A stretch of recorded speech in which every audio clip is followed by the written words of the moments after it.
Hey everybody, so it's been quite a while since my last post. I last posted over a year and a half ago. I was still a PhD student at that time. A lot has happened since then. And so the purpose of this video is to share with you my story since we last left off, and in doing so, hopefully convey the message to current STEM PhD students and recent STEM PhD graduates who are currently on the job hunt, to convey the message that if you are willing to relocate and step outside of your comfort zone geographically, then you could open up a lot of opportunities for yourself that otherwise would not be there. So let me just get into my story, and I think it should speak for itself. Now, I we last left off in December 2016. I was in the process of finishing my dissertation, and I ended up finishing my dissertation a few months later in March of 2017, submitted, and moved to the Philippines immediately after that. Now, if we backtrack a little bit, about a year before my PhD ended, I applied for an internship with a company that was advertising at a networking event on UC Davis campus. They were advertising for an internship to work with their seed company in the Philippines. Now, by seed company, I mean agricultural research company. For those of you who don't know, my degree was a PhD in genetics, and my system that I worked on was corn or maize, depending on where you are in the world. It's not called either corn or maize commonly. Anyway, so I worked on investigating underlying genetics of different characteristics that are beneficial in the agricultural sector. Underlying genetics of yield, and different qualities that may allow for less fertilizer consumption by the plant. So I applied for this internship with this company, and I was awarded the internship in December of 2016. I was able to postpone the internship until after I finished my degree. So I waited over a year, and then I graduated and did the internship. Now, keep in mind that when applying for this internship, while I like to think that my credentials alone allowed me to land the position, and I think I still would have had a decent chance at getting the position if many more students applied. However, I should note that only two other students applied in addition to me, one undergraduate student and one undergraduate. And so from that alone, you can see that generally very few people are interested in stepping outside of their comfort zone, it seems to me at least, and exploring other horizons. And also, funny enough, the other two students who applied, all three of us were awarded the internship because the company liked all three of us. They were going to send me to the Philippines, one guy to Thailand, one guy to one of their stations in Africa. And funny enough, the other two ended up declining the internship. So I was the only one that went. And it was a great experience. I flew to the Philippines in March, and I worked on a totally different crop. I worked on melon, investigating the underlying genetics of disease resistance in melon. I spent the majority of 2017 in the Philippines from March until December. I conducted most of my trials in the Philippines. I did some greenhouse studies, investigations, working with melons and in pathogens, bacterial pathogens that infected the plant and caused disease. And I saw which melons were more resistant, which were more susceptible. Now, I did do some data analysis at the company's research station, one of their research stations in Thailand. I spent 3 weeks in Thailand in the month of August. And then I did have a brief hiatus from the internship to go back to the US for a prior commitment that I needed to attend to.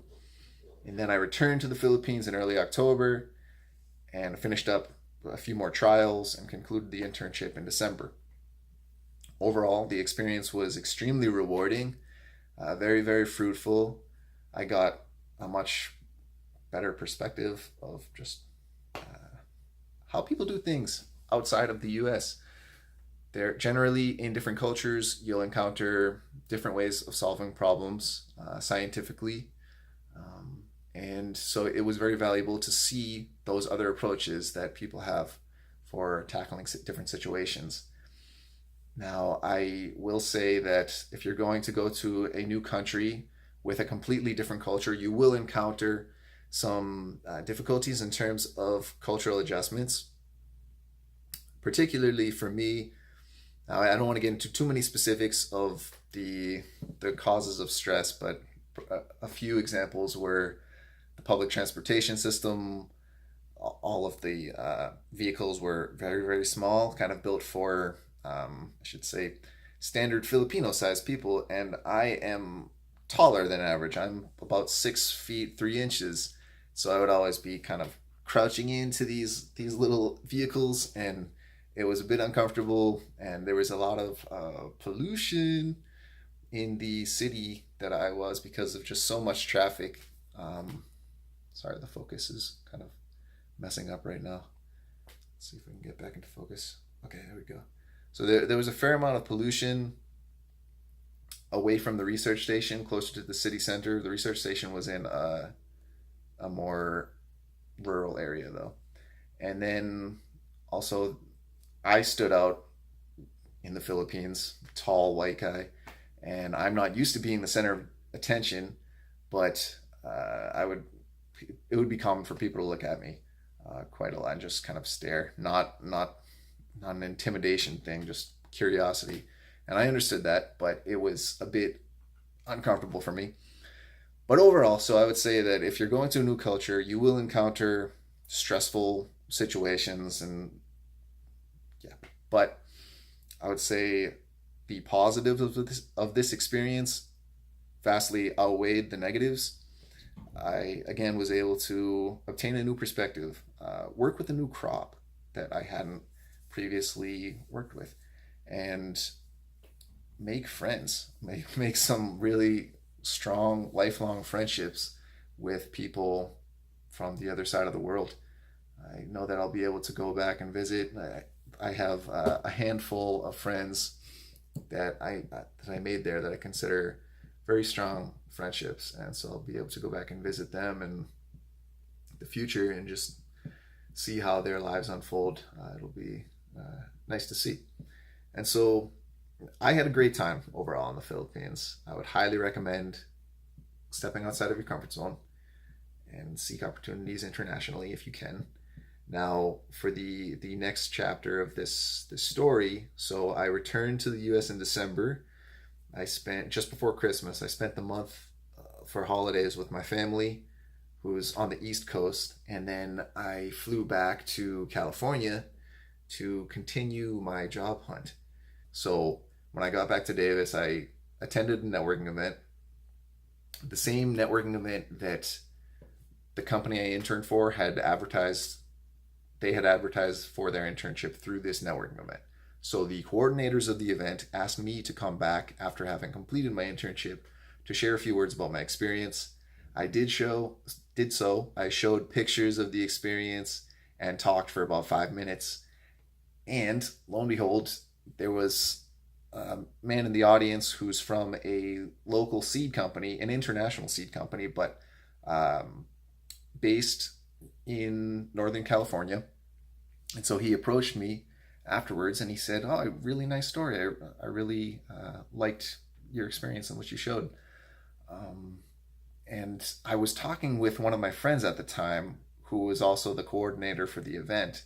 And she said, "Oh, yeah, he's looking for a job." And she had kind of a wry smile. And he turned to me and said, "Oh, really? Are you interested in going back to Thailand?"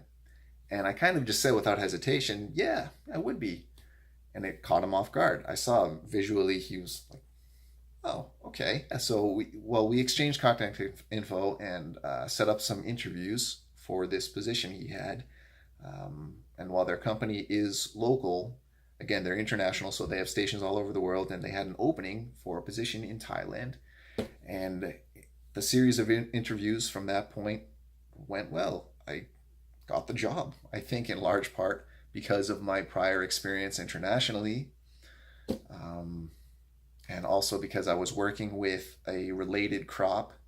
This current position I just obtained was for watermelon, and I had been working on melon, which is a very related crop. And so I was awarded this position in May. I've been with this company for the past 3 months, and I'm training locally right now, still in Northern California. But I will be relocating to Thailand in October, and I'm excited for what's to come. I I was a little bit afraid in some ways to pick up and move my life.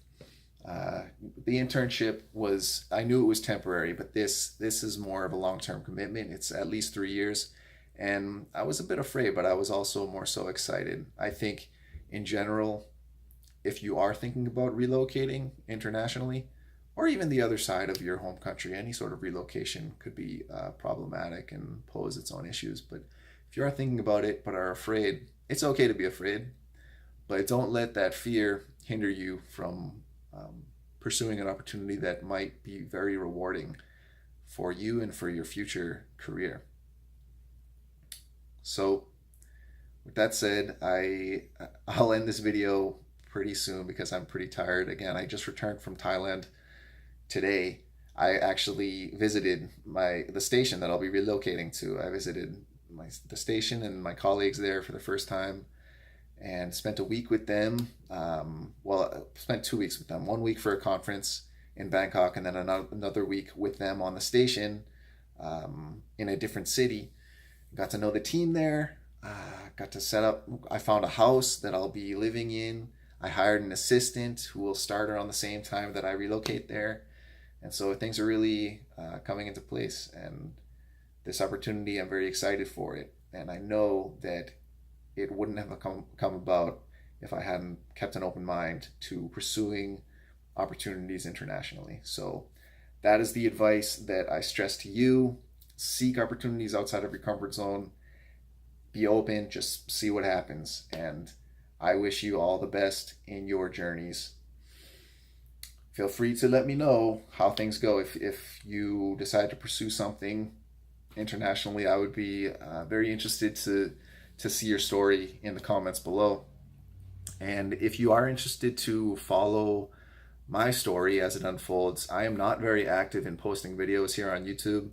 I do respond to comments fairly frequently, but I'm not active in posting.